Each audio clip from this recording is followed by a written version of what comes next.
Hello all, welcome to Gunupudi vlogs. ఈరోజు ఇంట్లోనే సాఫ్ట్గా మైసూర్ పాక్ ఎలా చేసుకోవాలో చూపించబోతున్నానండి. ఒక్కసారి చూడండి మైసూర్ పాక్ ఎంత సాఫ్ట్గా ఎంత గుల్లగా వచ్చిందో.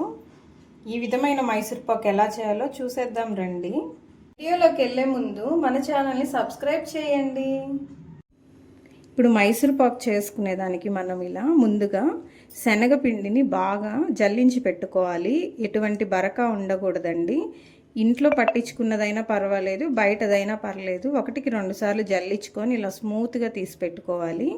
క్వాంటిటీస్ మనం నెయ్యి ఏ లెవెల్లో తీసుకున్నామో అదే లెవెల్లో షుగరు అండ్ శనగపిండి తీసుకోవాలి. ఇలా పై వరకు తీసుకోవద్దండి, ఈ విధంగానే తీసుకోండి. 1 కప్పు శనగపిండి, 1 కప్పు షుగరు, 1 కప్పు నెయ్యి, 1/2 కప్పు నూనె తీసుకోవాలి.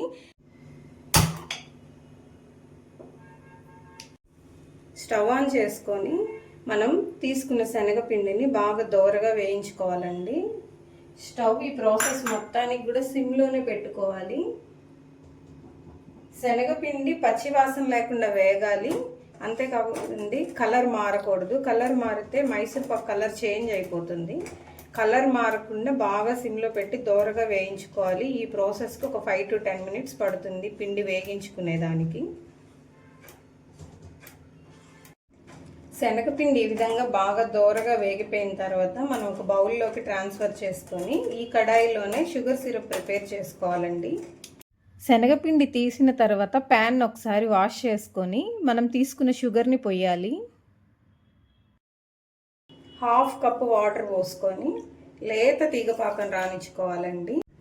మనం వేయించి పెట్టుకున్న శనగపిండిలో 1 కప్పు నెయ్యి వేసి ఉండలేమి లేకుండా కలిపి పెట్టుకోవాలి.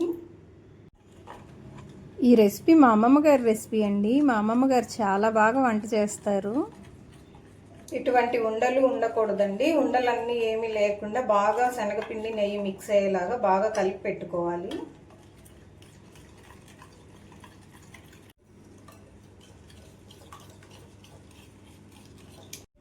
ఈ విధంగా స్మూత్గా ఉండలేమి లేకుండా కలిపి పెట్టుకోవాలి. షుగర్ సిరప్ బాయిల్ అవుతుంది కదండి, లైట్గా తీగ పాకమండి, ఎక్కువ ముదురుగా అట్లేం రానవసరం లేదు. ఈ విధంగా లైట్గా తీగ ఫామ్ అయితే చాలు. ఇప్పుడు మనం నెయ్యిలో కలిపి పెట్టుకున్న శనగపిండి బ్యాటర్ని దీంట్లో పోసేసుకుంటూ ఉండలు లేకుండా కలుపుకుందాము.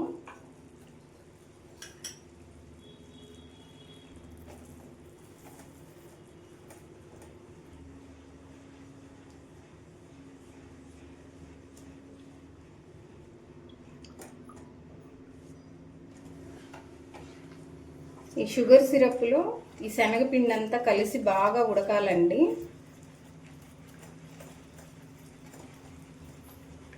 ఈ ప్రాసెస్ అంతా కూడా స్టవ్ ఫ్లేమ్ సిమ్లోనే ఉండాలి.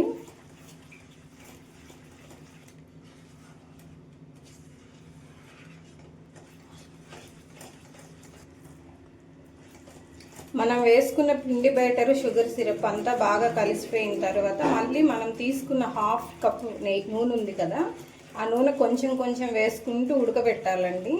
మనం తీసుకున్నాం కదండి 1/2 కప్పు నూనె, దీంట్లో కొంచెం వేసి మళ్ళీ కొంచెం సేపు ఉడకనివ్వాలి.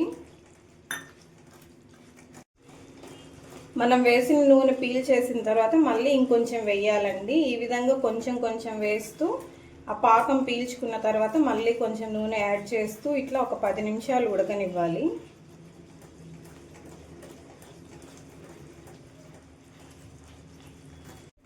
మనం తీసుకున్న నూనెలో ఈ కొంచెం ఉందండి, ఇది కూడా యాడ్ చేసేస్తున్నాను.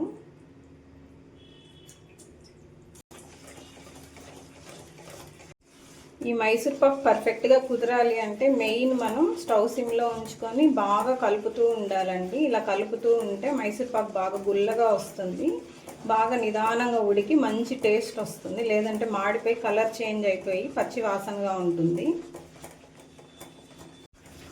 ఈ విధంగా పర్ఫెక్ట్గా కుక్ అయింది అంటే అంచులు వదిలేస్తూ ఉంటుందండి. చూసారు కదా మనం తిప్పుతుంటేనే ఎలా ఉందో, అంచులు వదిలేస్తూ ఉంటుంది. ఇప్పుడు మనం ఒక బౌల్కి నెయ్యి గ్రీస్ చేసుకొని దాంట్లోకి ట్రాన్స్ఫర్ చేసేసుకుందాం.